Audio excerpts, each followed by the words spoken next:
for tuning into Zim News Beat TV.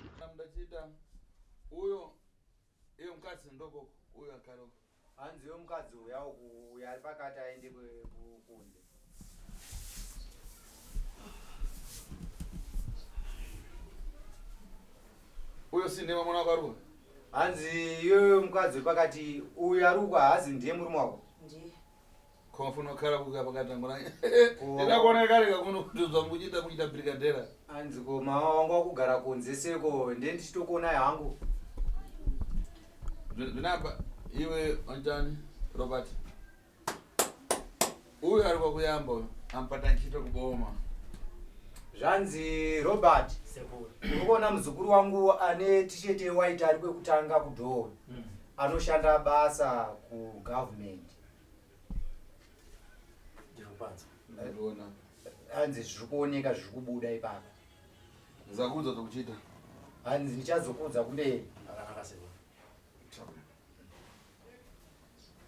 Apa ngona ngani yanofuna kucheza ngani zvinhu zvichitika zvinhu zvamukabudura zvimparira.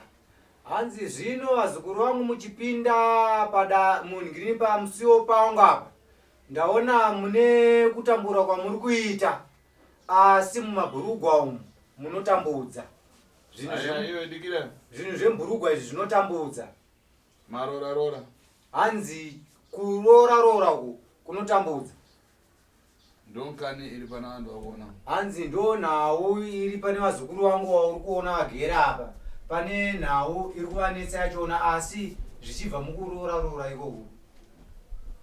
Chakuyamba ndofuna kutanga kupasa mwana mukadzi. Iwe Sofia uri kwachi? Hanzi wakadi hako muzukuru wangu Sofia. Wakadi Sekuru. Sarafia. Uona uyo msikana wandi kuti Sarafia na dzina. Hanzi uri kuona zvino zviri kuitika pamuzukuru wangu wandiri kushedza nezita kuti Sofia uyu. Adamva mbiri ya uyo Rabaji uyo kuti uyo Davison akurora achisiya akurora kati ndifuna kumuchosa zvekumeso. Zvanzi nhau yandiri kutaura kuti panhau yemarora ere inhau yandiri kutaura ndichiudza muzukuru wangu musikana uyo anonzi Sofia kuti akaneta nenhau yemurume wake ari kunze uyo anonzi Dave uyu. Reva zvandikureva nawo kupindana kwako. Ndikureva kuti uyo adama nagunga kuti uyo ana marora kana arifuna kuchosa kumaso. Zvanzi akanzwa neguhwa kuti uyu anorora saka zvino ndobva ati ndoda kumubvisa chiri kumeso. Kumbafara. Uri kunzwa mashoko ari kutaura? Kuti uyu muzukuru ndikayangana musikana kuna mamuna uyo anogona kuita chikwata kana chitrechi. Zvanzi ndichitarisa kune musikana yeye wandiri kutaura nezvake uyu kumurume wake iye anogona kuita wechi3 kana kuti wechi4. Uri wachengasi? Hanzi uri wechingani murume wako muzukuru? Wechi4.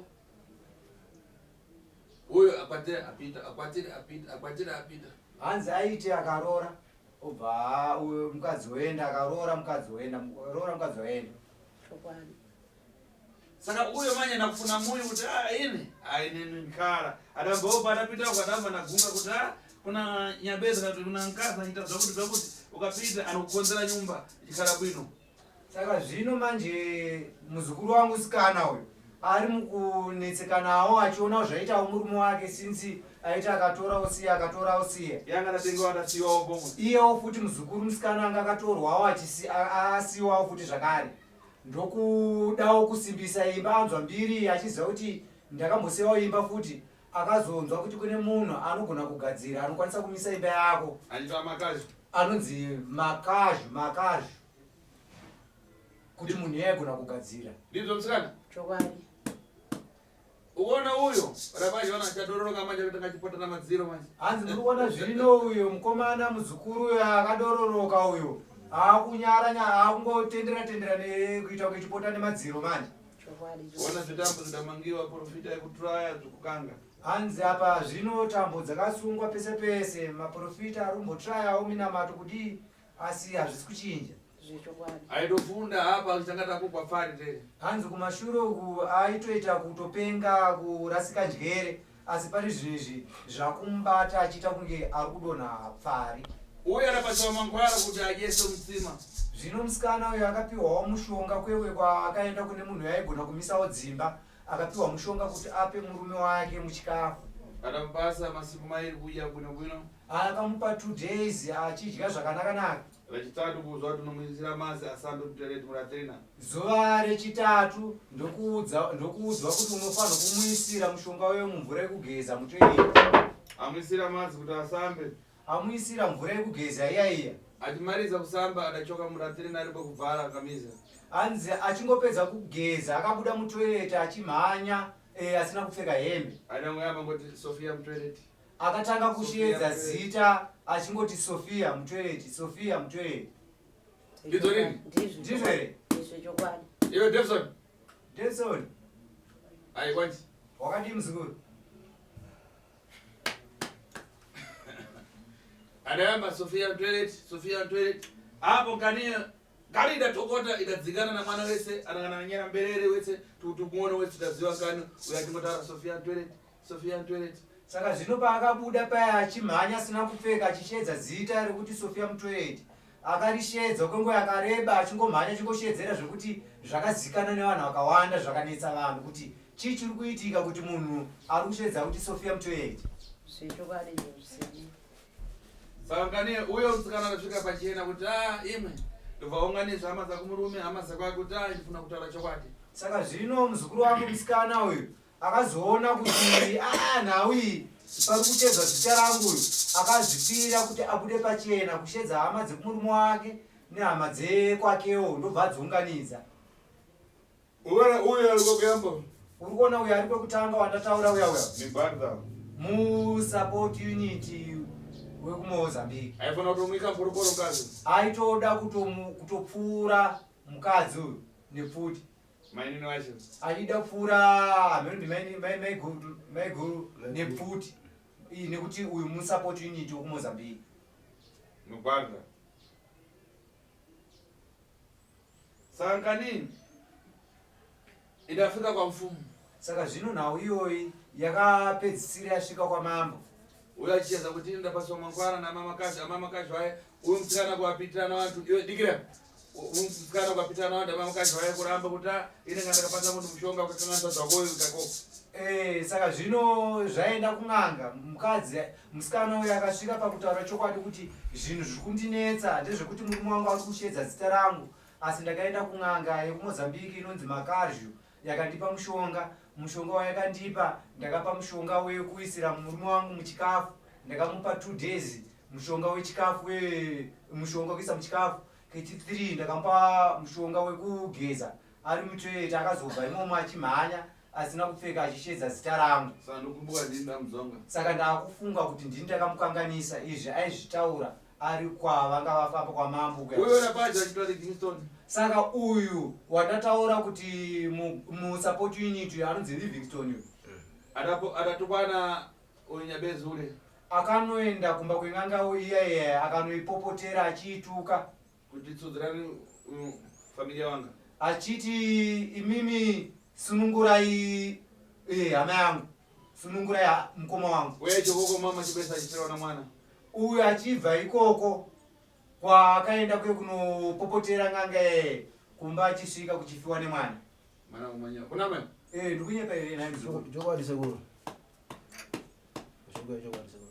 kunama apa uyu ndipazoona kuti nkaninyi ko ifi uyu ndiye adazaoza familia zake uyu anaita zomatelefoni akari kusongo kari kuchani kutete kari kutete uye kari kutete adaona pa YouTube ya pa YouTube akati tipinda kupita kwa atatu pena muteka konzezo ndingaise ndingamare mare kuuza familia yake kuti imi ise zvokupita na mama kasha tisare nawo tingoenda chete ndati familia yangu itsudzuriwe kunama saka zvino iyeyu Livingstone abva mukunopopotera n'anga iyaiya mwana wake achizofa haana kuzodzoka shure akaenda kuhama dzake futi zvakare zvakanzi anochi hama dzangu iye akazviona kutete ari kutete paYouTube akanoti kune hama dzake no pana sekuru vandaona paYouTube vanonzi sekuru Tasvo ari kuZimbabwe saka ndafunga kuti tirambe tinetsana nemuromo hazviite ngatimbofambaiwo tombonzwawo kwasekuru Tasvo ati kungonzwa ari kuZimbabwe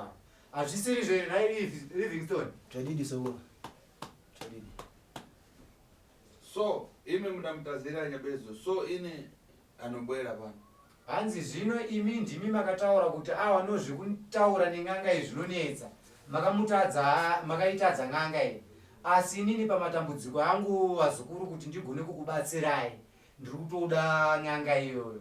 Panapa ndinoikwanisa ndinopedzerana nayo. Zvinokwanisika ere sekuru ndai mukadzi wacho ane nharo. Zvekuti tikamuendera anenge akutotiza pamba pake achingoti tukwana kuti handizvikwanisi amene munozvikwanisa zvokwadi sekuru. Aya pano zvinopera nditotatu kana. Hanzi ndazviona kudhara kuti ane nharo ndosaka ndataura kuti makazokundika kuti musvike pakuya kuno. Asi ndini futi zvakare ndakukutumai kuti inini munhu yendiri kumuda panapa anobvuma neni zvinopera panapa. Munhu anonetsa. Arika kutunyera pano ayi. Hanzi akaregedza kuzviitira panapa handibatsirane naye handisirini. Angazotosvika pakuya shosho sekuru mukadzi uyu. Ndine ndikuchedza pano. Hazvanzi nasekuru ndini sekuru Tasvo ndikutaura izvozvo nemuromo wangu. Mukadzi wacho ane nharo. Zvekuti tatoneta kutomuedza pamba pake zvekuti Ndinda muzvikwanisa sekuru, please sekuru, tatenda sekuru pamunhu makatikwanisira munhu atinesa munhu shuwa munhu. Makazi anesa makazi. Aya zvinopera pano. Aiwa. Zvana sekuru musacheme vazukuru vangu panapa bus stop zvinopera panapa. Ona kutafira na mwana na kuweza nakuda kugadzira nyaya kuti Anzoona iye zvine zvokurwadziwa kuti wakabva mukufirwa nemwana nekuda kwokurwadziwa kuti mukoma wangu ari kurwara risiri kunzwisisika nekuda kugadzirisa kuti zviite zvakanaka. Saka ndichakubatsirai zvakadaro kuti zvenyu zviite zvakanaka. Shuwiro iyoyo yakuita kuti usiye basa uye kunogona mukoma wako ndichaita ndikubatsirira zviro. Chokwadi sekuru. Tenda awa uye shuwa totota kutobata chiwa uye sekuru so muti tenda usura uye shuwa. Wadedzewa uye. Anowe. So ndikuda uyo takachoka kwanza asemewa agerewe murume wako. Agerewe das. Saka zvino zvandiri kuda ndiri kuti kwauriwo musikana iyoyo murume wako ndoda kuti abude panze abviswe zvaakasungwa izvi. Apedza kubvisa zvaakasungwa ogerwa futi zuda chairo chairo. hazvingi sekuru. Kana kuti ngatandizane atizvimara. Pamwe tingabatsirana asi zvinopera ndaona zvichipera. Pana nafara. Panangaita uchekubvunza. Chokubvunza pana sekuru. Indakabvunza evanzvaza kuti mhiko yamakapiwa yamakabva makanganisa murume akasaita zvamaida chii. Inini ndakaenda kuNyabezi kwaamai Karzvu. Zvanzi ndakaenda kun'anga kwamakara. Ndakaenda kwaamai Karzvu ndikati murume wangu anyanya kuita fambi. Zvekuti kumba kana sapoti newana ndichasikuiona. Ndikukumbira kuti mai Karzvu mundibatsirewo. Mai Karzvu akati ndozvigona. Mai Karzvu akabva anondicherera mushonga. Ndibva nditokasvika unomudirira muchikafu. Umwe wacho mudirira muchinja usina kugeza. Saka ndakazotadza mhiko ndopa ndikazonorasira kuti mutaireti. Ndopa akatanga murume wangu. Yanga iri mhiko yechii? Mhiko iyoyo ndanga ndatongoikoshiwawo zvangu. Ndati yakanga iri yekuti chii? Yanga iri yekuti ndotora mushonga uye ndoisa pasi peplate ndogadzika. Saka pandikakoshiwa ndokusvika ndokundalasa mutaireti. One after 20 minutes. Mushonga wacho ndiwo makarasa? Ndakarasa mutaireti. Mama dzimunorasira pai? Panga ndanzi ndorasira kumarirano but pandikukoshiwa kwandakaita ndikazopa ndirasa mutaireti. Vanhu vadayamba kutarisira kuti Sofia mutaireti? Ipapo ndipakangotanga pandikangorasa mangwana acho ndipakatanga murume wangu Sofia mutaireti. Ndangozozviona kuti inini semunhu ndangotadza kudhara. Kanongoudza hama dzemurume kuti ndine ndakakanganisa mhiko ndakabvisa murume wangu nekuda kwechifambi. Wadapedza kuti magare mushi? Zvinapa so chadzongaira uchachiita sei ichochi? Hatichafamba. Rudo racho uchaita sei muchakisana sei? Iwe David. Uyo kayo mukisa ka. Vamni mamda kubvunza. Ndakubvunza tipo papa pakaita uya apa mukoma wangu apakuhwara apa kuti wachazvikwanisa here bhuzi kwamakarizvo kwacho ini mwana wangu akatofa akatomwenyewa mwana wangu kwamakarizvo kwacho ko. Ai apa ngamwenye netasvo. Saka ndauya kuno kuti sekuru andibatsire. Stopeni. Zvanzi hawa apa ndinda kuchikuudza kuti chizvisira kwandiri. Achamunya inini Tasvo zvamaoko mangu. Ndatenda sekuru. Chabwino. Zvakanaka vazukuru. Ndinokubatsirai. Ngaenda Shiri. Shiro! Shiri. Shiri. Sekuru Shiro. Kumbala ipo, mbale ngabali. Kana Sekuru Mbale.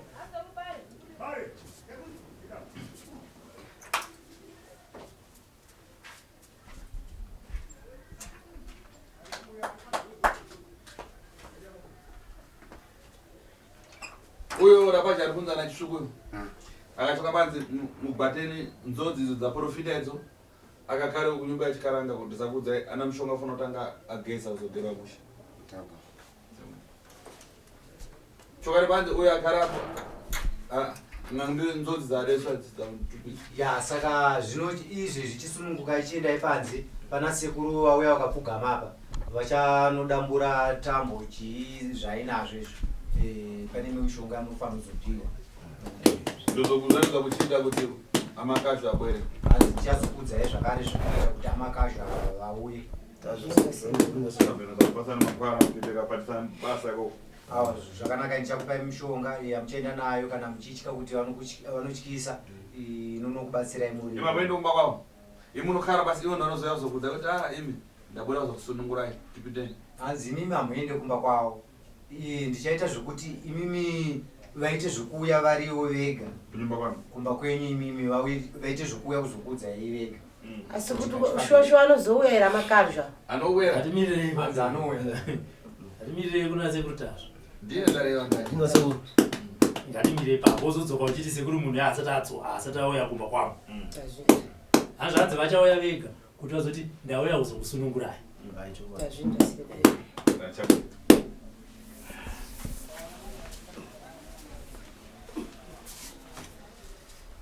Mvuyo. Pfuira ngagara dimburo zvitambo zvivanza. Ngadi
Mama,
Thank you for tuning in to Zim News Beat TV.